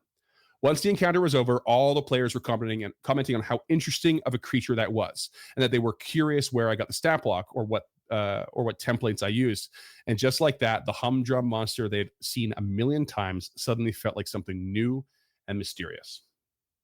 Yeah, I love that. Thank you, Gabe, because I feel like this is Seriously. the tune I keep singing every episode. Is just do a palette swap, do a reskin. Like, you do not have to create monsters from scratch, and I you can, like, absolutely you can, but for the most part, what you're looking for already exists, just with a different color on it. I mean, how many people's favorite Mortal Kombat carrier was Scorpion or Sub-Zero or Reptile or Ermac or Noob, and the list goes on. Scarlet, Frost, and Jade, and like, they're the same fucking character at the end of the day. Same thing, yeah. But they somehow feel fresh with small changes in a new face. Yeah, that's exactly it. A little bit of button changes and some different colors. Like, it is insane how easily you can subvert expectations just by, in this case, making it look like an alligator instead of making it look like a porcine. Like, this is a perfect example of what we're always saying, and I really appreciate it. We tend to mention we don't like this mechanic, change it this way, add that in, take that out, blah blah blah. But here's Gabe with, like, I think the only real difference in mechanic he might have added is the two heads tugging at the same target to try and get the meal. You're not going to get that even in the two-headed troll. It's just a reskin of Rend. Right. It's just like, exactly right. And everything is in the flavor and the template and the skin of said creature, and it created a whole new experience for him and his players. And that is such an underrated approach. Really, really cool. Yeah, but at the end of the day, it's just a more different reskin. Instead of Cave and Frost Troll, it's Troll and Alligator, like hands to mouth. Like, it's cool. The same concept, just applied differently, and I appreciate these more nuanced reskins more than I appreciate it's blue, it deals cold damage now. Okay. And I love that. In the environment too, I love the idea is, like, we've killed this two-headed alligator, we're going down through the sewers some more, and out pops a second one. Son of a bitch. It's not, though. And when you realize afterward, you go, oh damn, we had to fight the same creature twice. It feels like makes you feel kind of dumb, but also you feel really good about discovering it. It's like, oh, how did we not realize that? Like, obviously there's multiple two-headed alligators down here. No, there isn't, you fools. It's just this great eureka moment. It's just like a refresher. And it's great stuff. Yeah, absolutely. And I love that he was able to include the trope of alligators in the sewers from our world. I always love that urban legend. It's so good. Good. Yeah. All right, but that's it. That's all I got. We've gone so long. Oh, jeez. Yeah. Trollvember. That is Trollvember, folks. Big thank you to Freeman for running this. Huge thank you to Gabe for including those anecdotes and those stories. And we want to hear from you. Originally, there was a section of this show where we reached out to our audience members to look for stories like that. But we realized very early on it spoils the episode coming out, so we kind of stopped doing that. But that doesn't mean we don't want to hear these stories. We absolutely want to hear them, and that's one of the main reasons why we spun up that email so fast. Is info@encounterthis, is because we want you to tell us your long-winded stories. Yeah, we love reading that stuff, and we will come back and revisit it on the show or even in the Discord. Like, there's a huge community of people who love the homebrew section in the Discord. Yeah. So if you don't want to shoot us an email, if you're from the future, pop over there and check that out. That is, again, unchartednorth.com/Discord. All of our socials are linked in the description below in both the YouTube and the podcast version. If you're watching this on YouTube, if you could hit the bell, subscribe, all that stuff to get notified when new episodes come out. If you're listening on via audio, if you could rate and review on your platform of choice, Apple, Spotify, it all helps new people find us. If you really like the show and you want to help us make more of these or do larger suites or include some new stuff to it, every little bit really does help. You can head over to patreon.com/unchartednorth. $5 a month will get you a handwritten thank you letter and some themed goodies, stickers, buttons, that kind of stuff. And for $10 a month, you can suggest a creature, like our most recent creature wasn't part of the suite, the Nixie, the Skull Taker. We've done a couple of a Patreon ones recently, and those are always a blast. Usually they take us down roads we wouldn't go our own way, which is always so much fun. It's always fun to see some suggestions. We're like, try this. I'm like, the hell is that? Yeah. Okay. Yeah, exactly. Usually if a listener suggests a creature, they give us some insight into why they suggested those creatures, and we can include that, and that always helps. We love having people part of the process like that. You know, we have one kind of in the chamber, as it were, too, that it won't come out, I think, till February, March. I have it planned around that time for a very specific reason, but I'm looking forward to covering it. It's gonna be really cool. That's news to me, but that's great. Yeah. I'm glad he's got a plan. If you have an experience with trolls and you don't want to do any of those stuff, also if you're on YouTube, feel free to leave those in the comments below. I am trying to get better about checking those and responding to those. I'm just not a social media person, so having to force that into my daily life has been a struggle, but I really am trying to get better at it. So I know that is part of the YouTube game, and I quite like making this video content for y'all. So Soup's fun. Yeah. So that'll be it for this week. We will see you again in December, I guess. I don't know if it's going to be 1 week from now or 2 weeks from now with our next most episode, which will decidedly not be troll themed, though it may or may not feature regeneration, because I don't know what we're doing. We still have to figure that one out. Trollvember was a lot of work alongside everything else. Yeah, there's a lot happening behind the scenes for the Uncharted North Network right now. So hold on to your butts for early 2024, because things are going to get... we're going to have some really cool stuff start dropping in January. Buckle up. Yeah. As I said to the players on STT, buckle up. All right. Thanks everyone. And we will see you again in December.